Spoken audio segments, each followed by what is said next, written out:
This is an iHeart podcast. Guaranteed human.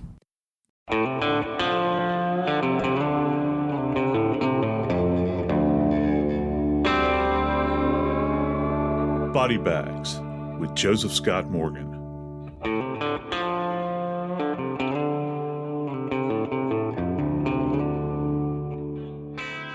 Hey, y'all, I wanted to take a moment to join you for a brief update on the Gilgo Beach murders. I'm joined here with my buddy Dave Mack. Dave, there's been a couple of interesting developments overnight, and I'm talking about overnight from Monday night, July 17th until this point when we're taping this on the 18th.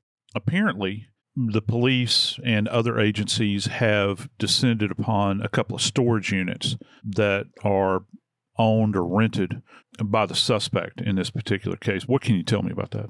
When police began the investigation into Rex Heuermann, they, of course, went to his house. And we've been told that it's a cluttered mess. We've been told that they're looking for everything from the small DNA to the big laptop. Reason I point that out is at this house of Rex Heuermann, downstairs in the basement, there is a locked room, and a lot is being made about what is in that locked room. I think we figured out it probably is guns of some sort. The man has 92 gun permits, but more shocking than the mess, more shocking than a life-size doll being found in a glass cabinet inside his house, more shocking than the man having a locked room in his basement.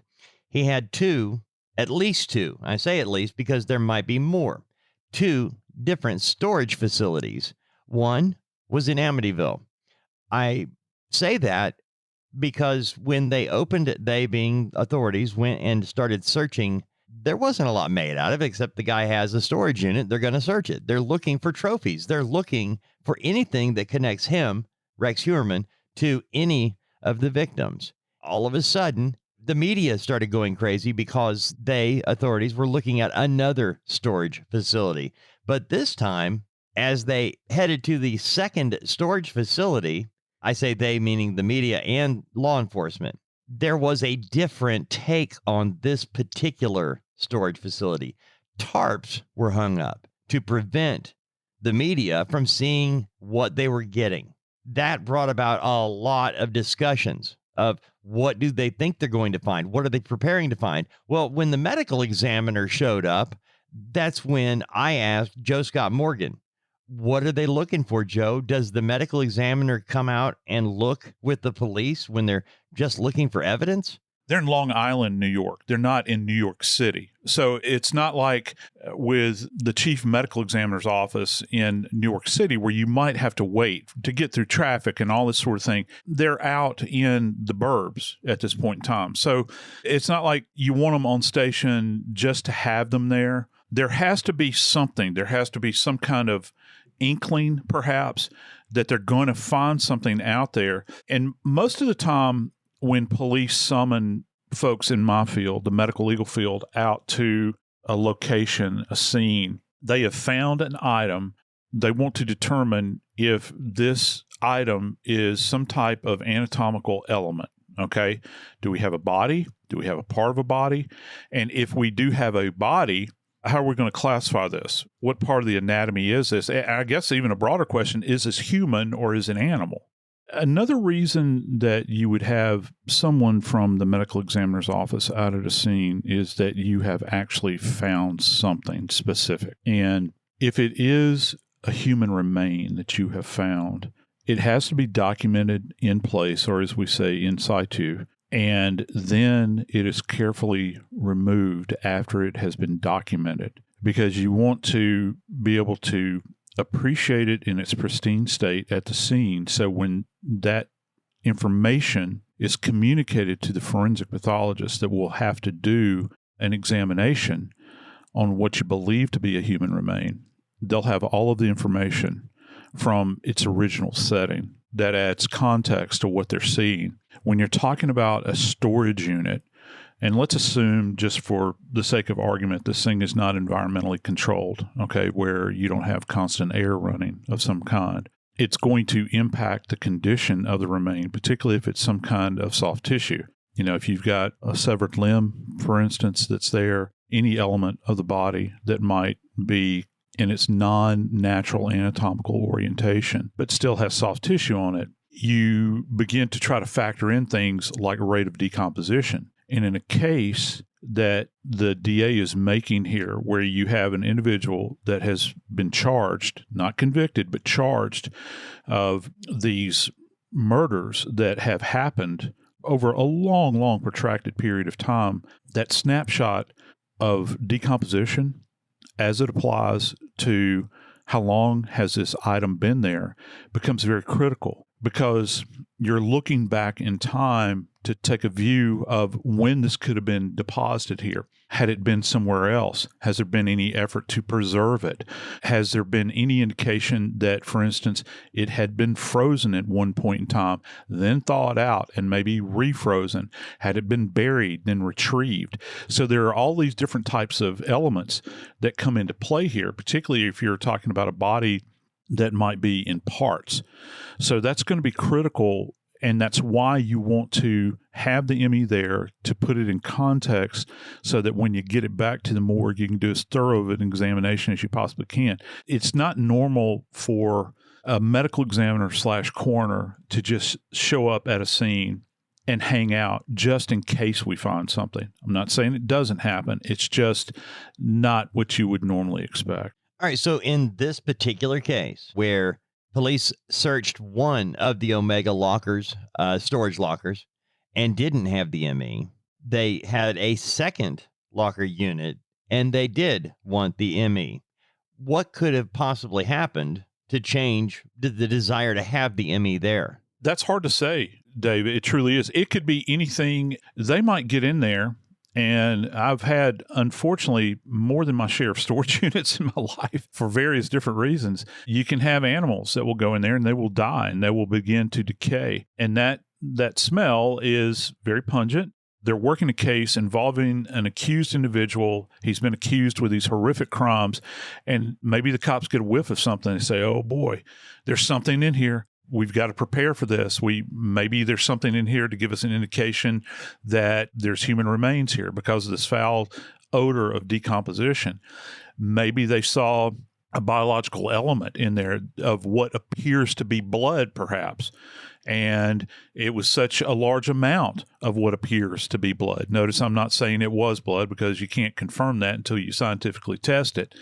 But they want to be prepared in case they find a body there. So there's any number of reasons why they would be there and what they're going to collect once they're there. But I think what they're dealing with, Dave, is scale here.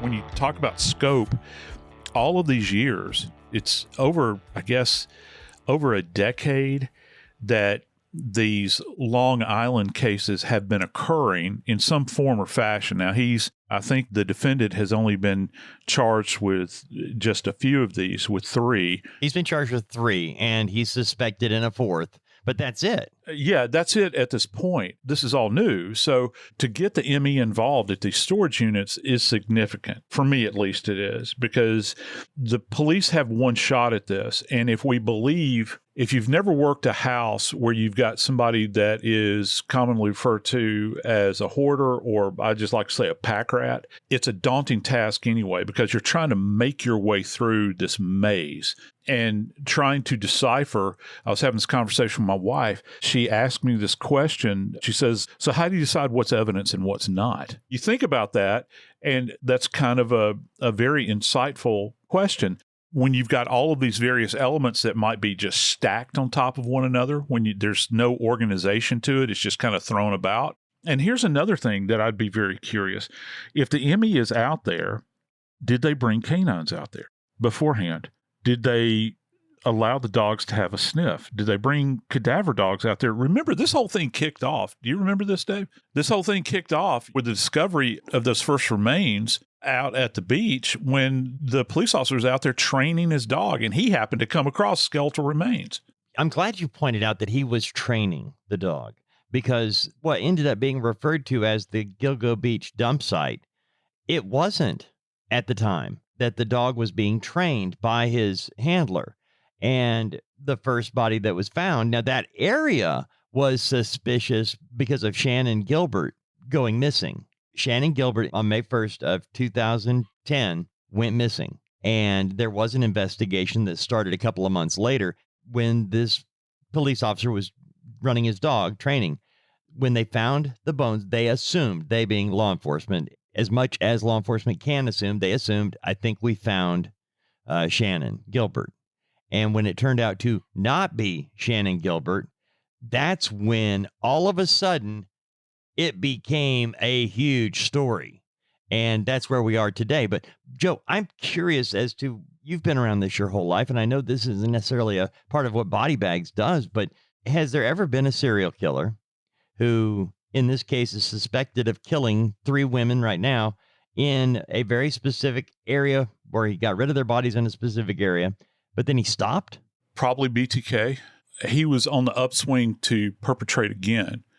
And he was very painstaking with the stuff he did and very torturous person. Here's the thing. I was actually on a television show 2 days ago, I think. And the host asked me, you got a guy here that is living in the area. He's now been accused. Why didn't he just leave? And I was like, where's he going to go? If in fact that it's true that he committed these crimes, we don't know that yet, but he's been accused. If he fits the profile of a serial perpetrator, they hunt in areas that they know most of the time. You look at like a Gary Ridgway, for instance, Green River. There are those outliers, though. BTK certainly hunted in Wichita. But yet you look at who we covered not too long ago, Dave. We talked about Sam Little, remember? He went all over the country.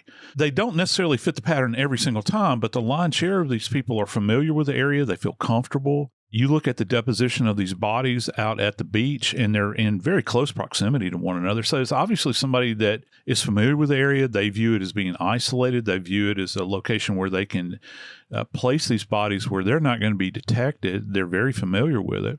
I think the bigger question is, are these storage units an extension of what he was perpetrating? Is that what the police are thinking at this point in time? Because everything in this case at this point has evidentiary value. Back to the question that my wife had posed to me, how do you decide? Everything, when you're talking about a case that chronologically has so much life to it, when you're talking about the number of victims that he's currently being charged with and all of these other ones that I don't know who they're connected to, but they're in proximity. The scope of this thing is so vast, you have to consider that everything in any storage unit that he has, anything in that home, including the deep freeze that they removed, that I saw images going down the road on the back of a flatbed truck wrapped up, everything has evidentiary value. It is going to be a very fluid investigation that is going to be played out in front of the media. It will be. And everything that happens, and listen, this is what my hope is for this case. The home, the domicile, I hope that they hold onto it tightly. And as a matter of fact, in their examination, I hope they take that damn place down to the studs. I hope that everything is looked through. You know, you mentioned the room that was locked up downstairs that no one had access to. Okay, he owns weapons. I understand that. Maybe he's just trying to protect them. He's keeping them safe. What occupies these spaces in which he indwelled? Because my biggest area of interest here is, are there any souvenirs? And I mean that in the most ominous way I possibly can. Was anything retained? And it doesn't necessarily have to be an anatomical element. It can be a piece of clothing. It can be photographs. There are serial killers that have taken photographs of their victims. There are serial killers that have taken photographs of themselves with their victims. Does he have any location that he may have rat holed any of this stuff back so that he could go back and relive these fantasies? You know, take himself back in time to those moments where he received this level of satisfaction that maybe he couldn't obtain or attain anywhere else in his life. This was his conduit to pleasure. Like I said, he's only been charged. He has not been convicted at this time. I'm Joseph Scott Morgan, and this is Body Bags.